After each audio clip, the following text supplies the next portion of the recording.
Okay. Uh, I'm recording. Good morning. Sorry for the distraction. I'm into part 4 of the presentation on spiritualism.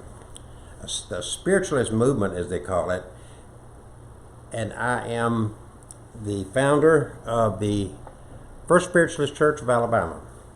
And I've been going through with everyone so they can get an understanding about what spiritualism is and what I have come to the conclusion of with my lifelong journey for spirituality, coming to determination of where I stand in this mix of religion and gods and beliefs and so forth. First Spiritualist Church of Alabama is www.fscofal.org, and I'll put the link wherever you'll see it. Okay, join us. You might enjoy it. It's not new, but it's going to feel new to you most likely. Mankind is consciously or unconsciously seeking to live in harmony with life on this planet Earth. Spiritualism teaches that in order to do this, each individual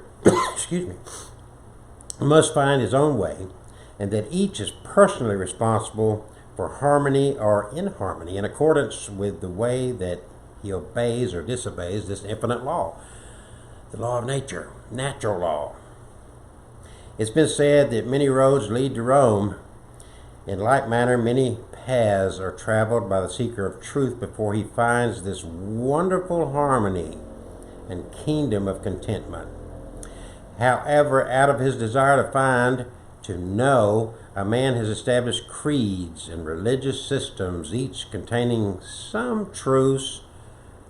A lot of half-truths are necessarily limited because this infinite intelligence, this God, was interpreted as being outside of man's self.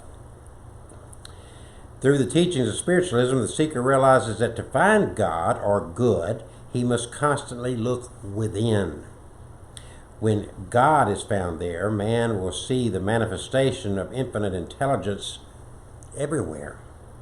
When man becomes free from the limitations of religious prejudice and past dogmas and begins to grow, he encounters many obstacles, but if he has sought carefully to find the truth, he'll recognize that jealousy, hatred, envy, and greed are but manifestations of individual selfishness, and that they must be cast out before one can go far on the path. It's usually very difficult to recognize these qualities within oneself, but the sincere seeker shrinks not. Through his desire for good, he will rise above the selfishness within himself and better understand the suffering of others. Through the broader view of life as presented by the philosophy of spiritualism, he will recognize sorrow as well as happiness to be part of his training and growth to higher things. It is through these experiences that the seeker will begin to see and understand the working of the divine plan of infinite intelligence which governs all things. The seeker of truth, having gone through this struggle, will welcome the great task of helping others on this way of life. As this desire begins to manifest, it will attract to him all who are seeking to know truth. In this way, each person becomes a savior. And because it is the unchanging law of infinite intelligence, he will unselfishly give to the world the best he has, and so will continue to grow to a greater understanding and gain greater self-development. By being of service here on this earth plane, he renders service to infinite intelligence, and in so doing, he achieves greater happiness here as well as hereafter. Spiritualism teaches further that for the individual to be the greatest good to himself and his fellow man, he must develop a faculty of being receptive to the finer vibrations that may come to him from out of the great universe. As a means of attaining spiritual receptivity, he must put himself through right thinking and right living in the position of receiving that which is communicated to him. He must, furthermore, be able to recognize truth in all its forms, however presented. Let it be stated again that the first requisite for acquiring this great gift of receptivity, which is so necessary if the seeker after truth wishes to attain health, happiness, and success, is correct and constructive thinking. There are many ways of receiving impressions and communications, the most common of which are through the 5 physical senses. But outside of these senses, there is lying dormant within every human being the power of receiving from the great reservoir of infinite intelligence, from which can be supplied all human needs. Here, all true knowledge is waiting to be drawn upon by every child of the great universe. This, the spiritual sense, must be developed more fully in order that man can receive what is for his good, not only in this life, but in the future life. To those who accept this philosophy, spiritualism, through its teachings, points the way to this development. The student desiring this development should enter the silence for a few minutes each day, relaxing the body and mind, forgetting the toil of the day, and repeating the following. Pay attention. I know that more things are wrought by prayer than this world dreams of. Therefore my voice will rise like a fountain in prayer for myself and for those whom I call friends and for all mankind.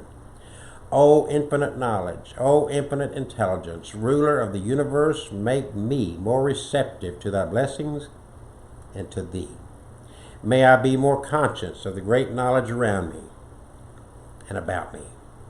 And may I, as I grow more able to know thee, receive bountifully from thee, that I may impart real knowledge to my fellow man. Through the development of spiritual receptivity, the seeker becomes more aware of changes taking place within himself. He feels confident. He feels efficient. A greater capacity for joy is developed, and a keener desire, and a greater capacity for work. He recognizes a power heretofore latent.